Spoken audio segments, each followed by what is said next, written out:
Hi hello नमस्ते. तर अजून आम्ही आहे गोव्यातच. तर तुम्हाला हा किचन आमचं बॅकग्राऊंड बघूनच समजलं असेल की अजून हे आहे गोव्यातच.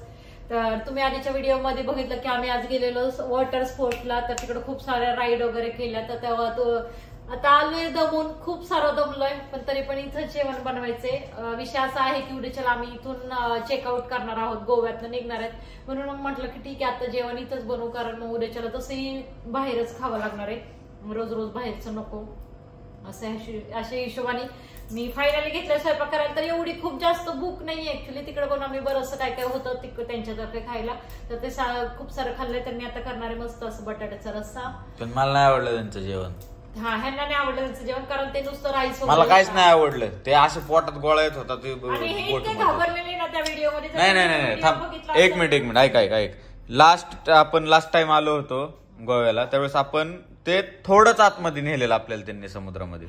ह्या वेळेस एवढं 40 किलोमीटर 30-40 किलोमीटर घेऊन गेले. 4 वाजेपर्यंत आम्ही कंटिन्यू बीचच्या आतमध्ये होतो, बरोबर ना? अरे बीचच्या आतमध्ये नुसतं बीचवर असतं तर काही नव्हता विषय. 30-40 किलोमीटर एवढं आतमध्ये नेले आणि तिथं त्या लाटा अशा व्हायच्या, ते बोट अशी वर खाली होत. बोलले की थांबा आम्हाला सोडा, आम्ही आमचं जातो. आणि तिथून 40 किलोमीटर वरती आम्हाला नेलेलं त्यांनी. आणि तिथून ते म्हणले ठीक आहे, तिकडून आम्ही तुम्हाला बीचवर म्हटलं तर कमीत कमी 1000 ते 1200 रुपये लागणार होते रूम वरती यायला. म्हणून मग आणि ते पण नव्हते सोडत बीचवर. वेगळी बोट बोलून म्हणले पाठवतो वेगळी बोट बोलून परत त्या बोटचे चार्जेस प्लस हे सगळे राईड बुडले असते, गेलेलं पेमेंट पण व्हायला. आणि तुला मज्जा माहितीये का काय झाली? त्यांनी बोट पण बोलावलेली तिथं, पण मी घेतलं झोपून. मरुदे म्हणलं घेतलं झोपून, कारण मी म्हणलं नाही जायचं आपण. एकतर आपण एवढे पैसे भरून आलोय आणि एन्जॉय कशाला म्हणतात ना. मला तर परत त्याच्या कोणी शिव्या खा म्हणून घेतलं झोपून मी तिथं बोटमध्ये. घेतलं, मग नंतर मारली ह्यांनी कल्टीन. आणि तर लय घाई केली की नाही जायचं नाही जायला म्हणलो. अरे ते कसं तरी पोटात होत होतं एवढं ते. पण जर तुम्ही कुणी जर तो ब्लॉग बघितला नसेल तर माझ्या आयडी वरती तो ब्लॉग आहे. ह्याच्या आधीचा ब्लॉग तो मी अपलोड केला, नक्की जाऊन बघा. की तिकडे खूप सारी मजा आली. आम्ही अगदी समुद्रात खाली डीप झालो होतो. Scuba diving. हा, आणि तू पण आला होता ना? शंभू तर पोहला समुद्रात. तरी एवढी समुद्र पोहू शकतो का? तरी पण माझं बाळ पोहला आहे ना. आणि विषय असा आहे की मला घरीदारी काम आहे. म्हणजे इव्हन पुण्याला असले तरी स्वयंपाक करायला लागतो, गोव्याला आले तरी स्वयंपाक करायला लागतो. अजून तेवढी 2-4 भांडी घासायची पडली. तुझा जन्म कशासाठी झालेला आहे? स्वयंपाक करायसाठी, माहिती ना. परतच्या वेळेस मी कुठं जाताना अजिबात हे वाढविस्तर घेऊन जाणार नाहीये, कारण सगळीकडे मलाच करायला लागतं. आता कपडे धुवून टाकले, स्वयंपाक भांडी घासायचे अजून, आणि स्वयंपाक करायचा आहे. फिरायला आलं तरी मला एक दिवस सुट्टी नाही देत तुम्ही लोक. असं नाही विचार करणार की बाबा आपण जरा हिला हेल्प करावी वगैरे, तसलं काय नाही विषय आहे ना. काय हो करताय नुसतंच. खरंच नाही यार, अजिबात सुद्धा जीव जाणत नाही. म्हणजे तुम्ही दमता का बीचवरती फिरून आणि मी नाही दमत का? तू काय तू बाई असली तर काय झालं? उलट बाई दमते जास्त. बाई कुठे, लेडीज तरी म्हण ना. हो, पण ह्याचं लॉजिक काय? तू बाई आहे, तू केलंच पाहिजे. केलंच पाहिजे. माझ्या 5वीलाच पुजलेलं नाही का हे चाकू. आणि आम्ही दोघं सांडे. आम्ही वळू नुसतं झोपणार. तू लेडीज आहे, तू केलंच पाहिजे. लसूण तरी सोडला तर बरं झालं असतं जरा. अरे जा रे लसूण सोड. सांड वळू. तू तर काडीच्या वळू कळलं ना. वळू काय इच्छा नाही वळू. आम्ही तुझ्याकडे बघतो. काय वाटतं का जीवाला? तू कसं बनवते बघतो ना. चुकून पण नाही. मी आता ते शेगडी विकून टाकणार आहे. मी चुकून पण आणणार नाहीये, कळलं ना. विकून कोण घेणार त्याला? मी भंगारवाला देऊन टाकन मी. पण भंगारवाला त्याचे दिल 150-200 रुपये. तुम्ही हरामखोर आहेत ना दोघं पण. हे करतात, बसता इथं मोबाईल मध्ये बोट घालत आणि मला लावतं कामाला. घरी असलं तरी पण, पुण्याला असलं तरी तेच. आता इथं फिरायला आलोय, मिळून मिसळून पटकन स्वयंपाक करायचा, तसलं नाही येड काय. पण कधी कुणी गोव्याला आले तर त्या बोट मध्ये 30-40 किलोमीटर पाण्यात जाऊ नका रे बाबा. लय अजिबात नको रे बाबा. उलटी ती डायरेक्ट पोटात असं कस तरी होतं. नाही अजिबात नका जाऊ. पण ही जी मज्जा हिलाच घेऊ द्या, पण तुम्ही नका जाऊ रे.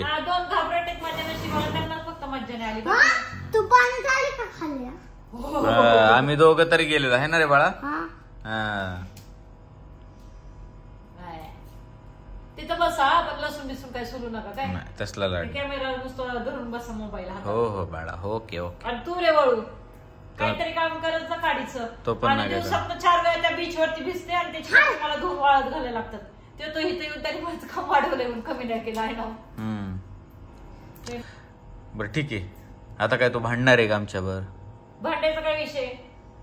मग हे काय लावले? हे लेसन्स होईल आणि मला इथं तेच काम असतं तिथं तेच काम असतं. काय लावले रे? बरोबरच आहे ना मग. चालायला आत्ता निघितून चाल, डायरेक्ट पुण्याला जा.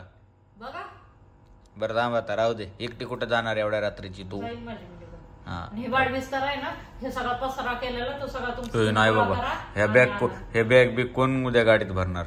थांब तू आज थांब. म्हणजे उद्या मी मला कामाला लावायचंय, बॅगा माझ्याकडून वाहून घ्यायच्यात आणि मग पाठवतो का मला हात? हा, आणि मग गाडीत बॅग भरल्या ना मग जा निघू ना. हा जाऊ दे ना.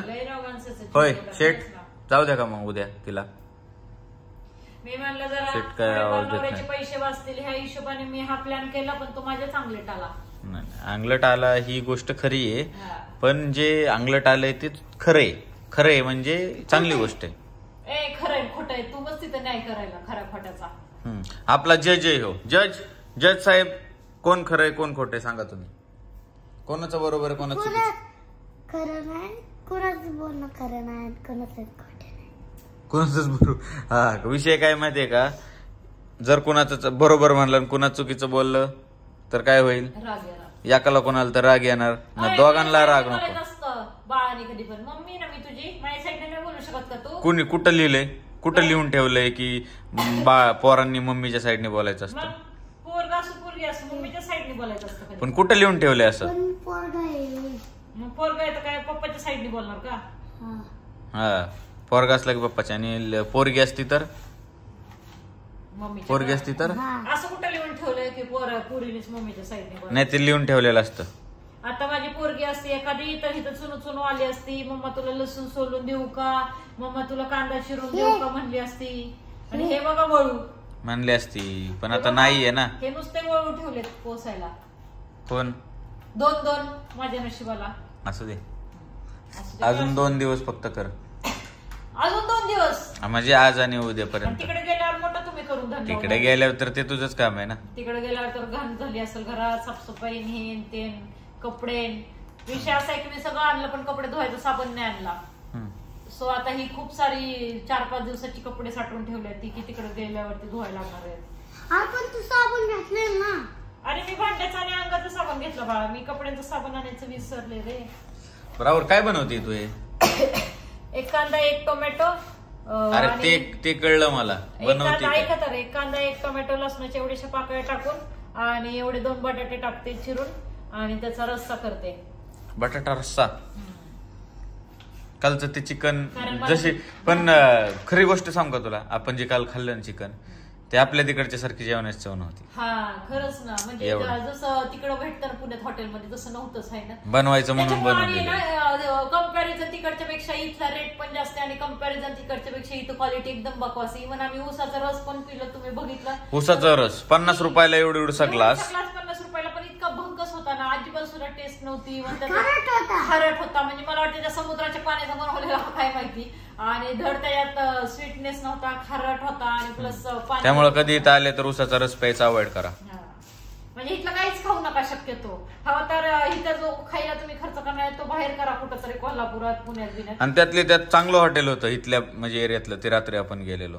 तरी पण ते क्वालिटी बकवास होती, म्हणजे काही अशी टेस्टच नसती जेवणाला. त्याच्यामुळे इथं काही नादीच लागू नका. आणि आज ते आम्ही राईड करायला गेलो तिथलं ते एकदम बकवास होते. पोहे पण नाही आवडले ते काय, ते म्हणजे असंच उगाच द्यायचं म्हणून दिलेलं त्यांनी. आणि ते केळी, हा केळी होती की चांगली? केळी पण खराब होती का? केळी त्यांनी बनवली नव्हती बाळा, ती झाडाला आली होती. ती पण खराब होती का? झाडाला कधी केळी येते का? मग कुठे येते? जमिनीच्या खाली येते का? मग कुठे येते? कुठे येते? मला वाटलं काय. हा, अरे नाही बरोबर, आंब्याच्या झाडाला येते ना केळी. कधी बघितलीच नाही केळीचं झाड ना. अरे आंब्याच्या झाडाला येते केळी.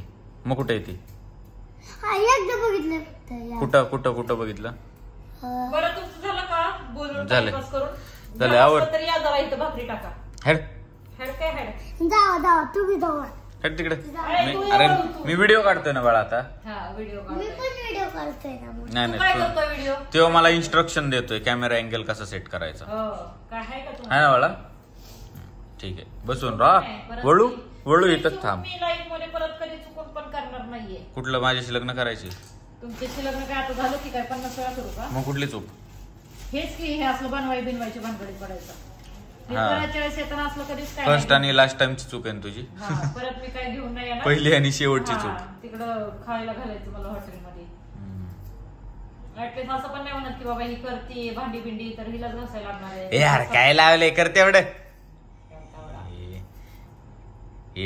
ऍटलीस्ट असं म्हणत नाही, ऍटलीस्ट तसं म्हणत नाही. नाहीच म्हणत तुम्ही. नाही म्हणत तर नाही म्हणत, एवढं काय कर.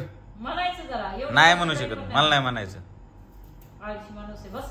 बसा ते ब्लॉग बंद करा, बसा मोबाईल. ओके चालतं, ठीक आहे, थँक्यू. तर बघा माझ्या इकडे खाली बसून भाकरी चालत, म्हटलं तिथं उभं राहून टेबलवरती भाकरी थापण्यापेक्षा आपलं खाली बसून करावं. मी इथं भाकरी करते आणि तिकडे बघा ब्लँकेट विंकेट अंगावर घेऊन झोपून घेतले आणि इकडे शंभू बसलाय मोबाईल मध्ये बोटं घालत.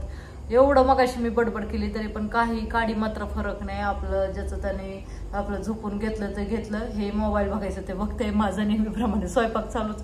म्हणजे किती पण तोंडाच्या वाळफा घालवल्या तरी बायकांचा काही अर्थच नाही आहे की नाही. बिनकामाची व्यर्थ झाली माझी बडबड.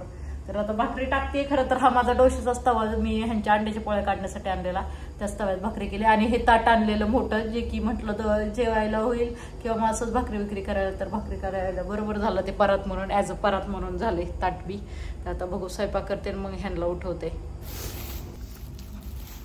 काय मैसूर. तर बघा एवढी काय भूक नव्हती मी तुम्हाला सांगितलेलं, म्हणजे अगदी नाच्या बरोबर आहे. पण तसंच जर उपाशी झोपलं तर सकाळी लवकर भूक लागेल म्हणून 2 छोटे छोटे भाकरी केल्यात. आणि हा केलाय बटाट्याचा रस्सा. ते ह्याच्यासाठी की रस्सा केलाय की मस्त असं कुस करून खायला.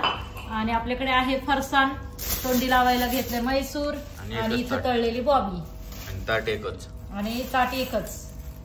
ठीक, आम्ही एकाच ताटात जेवणार. बस चला हा एकत्र. कांदा चिरायचंय का खायला? नाही नको. चला तर मग आता आम्ही बसलोय जेवायला. तुम्ही पण या जेवायला नेहमीप्रमाणे. तर बघा झालं जेवण वगैरे. तर मी इथलं माझं मेकअपचं वगैरे सामान ठेवलेलं, खूप सारा पसारा पडलाय, म्हटलं बॅग आवरून ठेवावत. तर इकडे शंभूचं काही म्हणतोय. हा काय इकडे आलोय आणि आपलं तिकडे घरचं पाणी घेऊन आलंय. इकडे आलोय आणि शेगडी घेऊन आले. हा सगळं घरचं. म्हणजे आम्ही पुण्यातनं आम्ही घरून निघालो होतो गुरुवारी सकाळी. तर आज आहे रविवार. तर आम्ही उद्याच्याला जाणार आहोत रिटर्न सोमवारी. सो एवढ्या दिवसांचं म्हणजे 5 ते 6 दिवसांचं पाणी पूर्ण कॅरी केलेलं. तर बघा हे अशा मोठ्या मोठ्या 2 बॉटल्स भरून आणलेल्या ह्यावाल्या. आणि ज्या छोट्या 1-1 लिटरच्या बॉटल्या तर मापच नाही एवढ्या खूप साऱ्या. एवढं पाणी घेऊन आलेलो. इव्हन आम्हाला उद्या घरी रिटर्न जाईपर्यंत आम्ही एकही पाण्याची बॉटल विकत घेतलेली नाहीये. तर सगळं आमचं हेच पाणी. आणि उद्याच्याला घरी पोचेपर्यंतचं पण पाणी अजून शिल्लक आहे. तर शंभू तेच म्हणतोय की आपण हिथं आलोय आणि पाणी पितोय तिकडचंच, आणि हिथं आलोय आणि शेगडी घेऊन आली इथलंच जेवण खाताय असं म्हणतोय तो पण. तर म्हणजे पाणी एवढं घेऊन आले की मी म्हणजे स्वयंपाकाला पुरून प्यायला आणि ह्या उन्हाळ्याच्या भर दिवसात सुद्धा हे पाणी प्यायला. म्हणजे उन्हाळ्यात कसं माणूस जास्त पाणी पितं तरी पण आम्हाला ते पुरलंय. म्हणजे याचा अर्थ तुम्हाला कळला असेल की मी किती सारं पाणी घेऊन आली असेल. तर आता इथं माझे बॅग वगैरे मी पसारा काढून ठेवलेला ना आवरताना आहे असंच म्हटलं जाऊ द्या 2-3 दिवस आहे तर आपलं ठेवलेलं. तर आता एक सगळं आवरून ठेवते व्यवस्थित, बॅग वगैरे पॅकिंग करून ठेवते म्हणजे उद्याच्याला सकाळी निघायला. तर नेहमीप्रमाणे बघा इकडे ह्यांनी घेतले झोपून. आता शंभू पण गेलं झोपायला. आता एवढं आवरते, भांडी बिंडी घासते. काय होते येते का नाही तुला झोप? शंभू एक मी मी आल्याशिवाय झोपतच नाही. इकडचा बेड फक्त पसारा ठेवायला कपड्यांचा आणि इकडं झोपायचा. तर बघा सगळं गॅसची शेगडी बिगडी सगळं हलवलं, सगळं सामान विमान पॅकिंग करून ठेवले. आणि आता राहिलंय फक्त उद्याच्या नाश्त्याचं, तर ते बघू. आणि कपडे टाकलेली बाहेर सुकायला, सुमसाम झाले सगळे. आहेत तसे काही काही जागे. तर आता कपडे टाकलेली, कपडे तर अजून ओलेच आहेत. काय करू, घरात घेऊ का नको घेऊ? नाहीतर घेते. रात्रीचे कोणी नेले काढून तर शंभूच्या साईडचे कपडे. मला असं की आता माझा प्लॅन होता की आता बीचवरती थोडा वेळ जाऊन बसायचं. म्हणजे आम्ही रोज रात्री 12-1 वाजेपर्यंत बीचवरती बसायचं आणि मग घरी येऊन झोपायचं रूमवरती येऊन असं. तर माझ्या डोक्यात होतं आता पण तसंच करायचं, आईस्क्रीम वगैरे खायला जायचं, तसंच बीचवरती येऊन झोपायचं. पण ह्यांचं ते आज आम्ही राईड वगैरे केलं त्याच्यामुळे त्यांचं लागलं डोकं दुखायला. सो त्यांनी घेतलं झोपून आणि शंभून मी आम्ही दोघं जाऊन येऊ म्हटलं.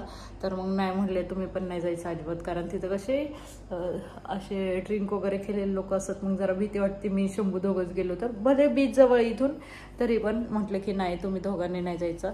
म्हणून मग आता शंभूने पण घेतलं झोपून, आता मी पण झोपते. चला तर मग आजचा ब्लॉग कसा वाटला हे नक्की सांगा.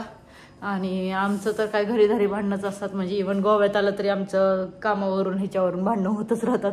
आणि नवरा बायको तिथं भांडणं होणारच, त्यात काय डाऊटच नाही आहे की नाही. तर चला तर मग आजचा ब्लॉग कसा वाटला नक्की सांगा कमेंट करून. नेहमीप्रमाणे खूप सारं प्रेम द्या, खूप सारे आशीर्वाद द्या आणि भेटूयात लवकरच नवीन व्हिडिओमध्ये.